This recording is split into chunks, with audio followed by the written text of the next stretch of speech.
to be shocked. Please give a huge round of applause to Jane.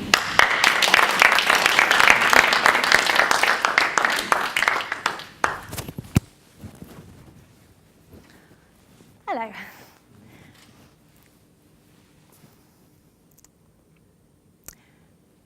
In the 1st century BC, in a small kingdom called Phrygia, there was a philosopher by the name of Epictetus.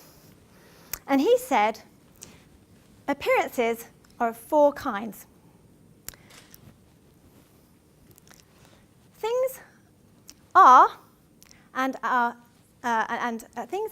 appear to be, or things neither are nor appear to be, or things are and do not appear to be, or things are not and yet appear to be. Don't worry, I'm not going to test you on that. The point he was trying to make was that things aren't always as they seem. Disinformation and deception is everywhere around us. So I'm going to take you back to a period in my life, way back to when I was a toddler, to way back when I was at nursery school in Canada. Not that the country really matters, but anyway. I remember being at play one day and the nursery teacher saying to me and everybody else, note all the towels lined up in the center of the room. I would like you to choose one, lie down on one, and have a nap. And my immediate thought at the age of 2 or 3 was, it's the middle of the day. Nobody sleeps in the middle of the day. People sleep at night. So no, why should I? But what I'm trying to say is that from a very young age, I've questioned things. I've questioned things all my life. And I think that's a good thing. And what it's done for me is it's turned me into a researcher. And I research all sorts of subjects. Every subject that you might not choose to. But I don't take things at face value. I like to research things. So I'm going to share with you a few things that I've learnt. Banking. Now, it may well be that many of you in this room have taken out a bank loan at one time or another for a house, a business, a car, a holiday. And you might think that that's all very well and good. Banks do a good thing. But banks don't actually lend money. Banks don't lend money. They issue credit, and it's very different. We actually create the credit ourselves when we sign a credit agreement. We create the money out of thin air by signing that credit agreement. The money does not exist in the world up until that point.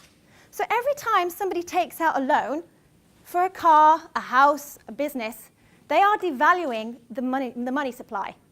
And it causes inflation. That's the root of inflation, that hidden tax that we all have to pay. Right? So we all think it's all above board, but it's a fraud on a massive scale. It's a Ponzi scheme, and very few people are aware of it. Okay. Health and medicine. We are all told that the healthcare system, particularly in the West, is the best in the world. We're very fortunate to be living in the West.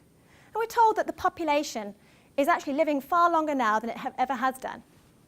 But that isn't the case. We actually have the sickest population now that we've ever had. If you look at the general population, many, many people are on prescribed medications. Now, many of us don't think twice about going to the GP with a health problem, medical problem. You know, they think nothing of a GP writing out a prescription for 1 or more medications.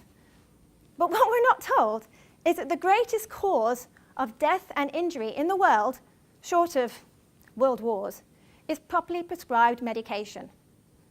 That's the biggest cause of death and injury in the world. Okay, now there's a very good book by the name of somebody called Dr. Barry Groves. He's written a book called Trick and Treat, How Healthy Eating is Making Us Ill. And in his book, he gives us statistics.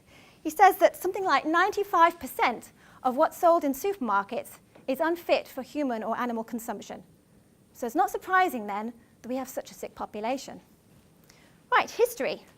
You know, we're taught history in schools. We're told that what we read about in modern history textbooks and what we're taught in schools is all based on fact. That's what we're led to believe. But is that true? In actual fact, if you research into it, if you look into it, and I'm not just talking about going to the mainstream channels, if you conduct wide research, if you look around, what you find is that what's put out as the mainstream view does not coincide with what's in the original records. There's a mismatch. Now, why is that? And well, the question is answered when you think, well, the powers that be want a particular story perpetuated, promulgated, because it serves their purpose, whatever that is. Okay, so would you rather base your views on truth, or would you rather base your views on fiction? And what I'm saying to you is that there are certain things you can do to broaden your perspective and to get a good overview of the actual facts. My top tips are, firstly, to question everything you're told, every piece of information that comes your way from whatever source. Question it. Have an inquiring mind. Use the internet. There's information freely available. Use it. Okay? Be very judgmental about the sort of information you get. Be very careful not to just go to one source, but to try and get a good overview, information from different sources, and then weigh up in your mind whether it's reasonable information or not. Then, draw your own conclusions. Discuss your ideas and your thoughts with people. Share ideas, see what other people think. Because if you don't, everything that you think you know could well be wrong. Thank you.